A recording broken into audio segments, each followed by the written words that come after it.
ఎగిరేటి ఏనుగొచ్చి పలికేటి జింకలొచ్చి నడిచేటి చేపలొచ్చి అడవికి రమ్మనగా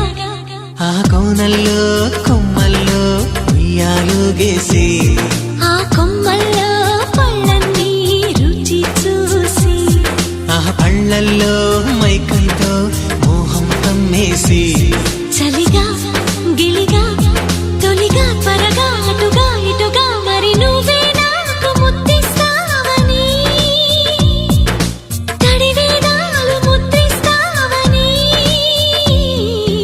నమ్మడానికి ఎంత బాగుందో నీకోసం రెక్కల గుర్రం ఎక్కి వస్తానని పగడపు దీవికి నిన్నే నేను తీసుకెళ్తానని ఇక ఏనాటికి అక్కడే మనము ఉంటామని నమ్మడానికి ఎంత